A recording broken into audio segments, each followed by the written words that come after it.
When I first switched from the acoustic guitar to the electric guitar, I hated the sound of my bridge pickup. I was playing a Les Paul back then. It had humbuckers rather than these Firebird pickups, so it was a little bit warmer.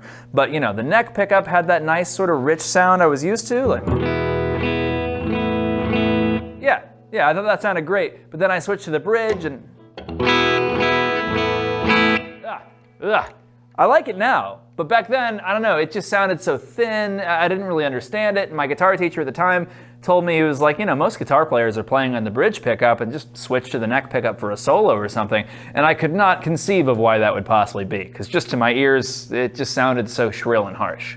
But over the years, things changed. I came to love the sound of the bridge pickup, and now I actually really like more trebly guitar sounds. I'm a big fan of Fender guitars and, you know, Firebird pickup on my Les Pauls to give it more of that sort of bitey, trebly sound. My point being that, you know, things change. Our opinions about things change. We might be wrong about something and then come to understand the other side. And that is exactly what happened with me and locking tuners. It wasn't really until I got this guitar that I changed my mind about locking tuners, and at the end of the video I'll point out why. I've been familiar with locking tuners. I've done videos talking about them and given advice to a lot of players that use locking tuners.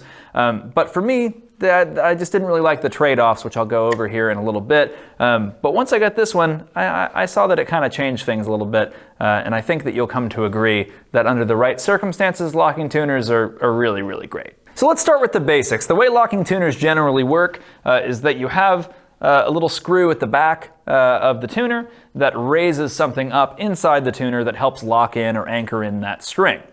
This enables you to ensure that your string isn't going to slip out. If you ever use like really light plain strings like an 8 or a 9, you know that it can pretty easily slip out, but it also makes changing strings a lot easier in general. To understand this, we need to understand the kind of two schools of thought about how to utilize locking tuners. So one is to basically pull the string all the way through the locking tuner, so you pull it nice and tight, not quite in tune, but almost there. Anchor that string down, you can cut it right after that or whatever, and then tune it up just slightly. So you're only really turning that peg a quarter of a turn or a half a turn in order to get up to pitch. This is, I think, the proper way to use locking tuners. The other way to do it is basically to string up your guitar the way you normally would, but just use the lock as a reinforcement. So you would still leave about, you know, put your string about one tuning peg out further, leaving a little bit of slack in that string, secure everything, and then tune it up so that you still have a couple of wraps around that peg. Now, I recommend using the first method that I talked about, where you're pulling the string through pretty tight and anchoring it, but it's not without its drawbacks. The first one is really that you can have a lot more string breakage. When you tune that guitar string up and you only go a quarter turn, that string is probably putting a lot of tension on that right angle break point at which it goes through the tuner. That can cause your string to break. That's going to, of course, be a less strong point of the string than if you put a couple wraps in the string so that that string is going around the tuner. Thus, a lot of that force isn't right on the right angle. It's on that round part that isn't bent as sharply, which is a little bit more strong. So I find that that can be one issue. People do break strings a lot, especially really heavy strings, when they're using locking tuners in that way, at least, you know, more often than if you were using a standard old school style tuner. Now, the other drawback of this approach is that because you're not getting several wraps around the tuning peg, you're changing the angle that the strings go over the nut. Guitar players, I think, are a little bit less familiar with this concept. Bass players I find to be super familiar, because everyone that plays bass has found that, you know, they got a P bass or a J bass, and on the low E, they didn't get enough wraps on that tuning peg. It changed the break angle over the nut, and they found that they had some weird wolf tones or just general kind of funkiness with that low E string because that nut break angle isn't the same. That same thing happens with guitars if you have like a straight headstock. The Ibanez that I gave away in this channel years and years ago that had locking tuners on it had this exact issue. It was just like a pretty straight headstock, so you didn't have a really sharp break angle, particularly if you just did, you know, no wraps around the tuner, just put into the locking tuner and tuned up. And that caused some issues with sustain, just general kind of wolf tones. I didn't really like the feel of that very much. Depending on your particular guitar, the break angle issue may be a larger issue, or it might be completely not an issue at all.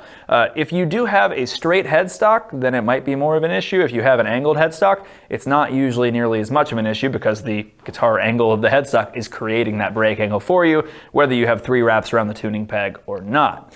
Another thing that might change that is if you have string trees, ideally on all the strings so that they're all at a consistent break angle, but some string trees at all is going to change how that breaks over the nut. Another thing that might change it is if you have like a locking nut or a Floyd Rose system. Obviously, if you're locking the strings down into that nut, what's happening between the nut and the tuning pegs is not a super important issue. It doesn't really matter at all. Now there are also some locking tuners that have the holes lower in order to fix this problem as well. If you do have locking tuners like that, then it's not quite as big of a concern, but I'm always surprised by how many locking tuners don't do that. It would be a pretty easy fix in my book to make everything work right. I wonder if it's just because some people are using the old style method and they don't have enough space to wrap the string around 2-3 times. I'm not really sure, but that would fix it, but that's not something you see on every set of locking tuners. So if you do have any of those things I talked about, whether it's a locking nut or string trees or an angled headstock or lowered holes on the locking tuners themselves,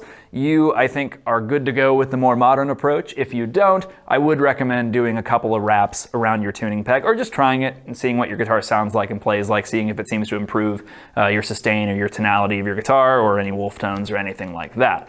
But let's assume that you do have one of those things. You're all set there. You can do the more modern style of stringing. What do you do about string breakage? What I tend to recommend is kind of a hybrid approach. Like I said, I used to say, pull it as tight as you can, try to minimize the amount of turns as best as you possibly can.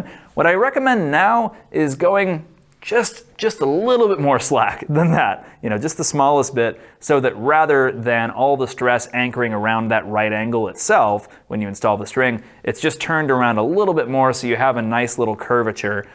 This tends to help a lot with string breakage, even though it's like, literally a quarter of a turn difference.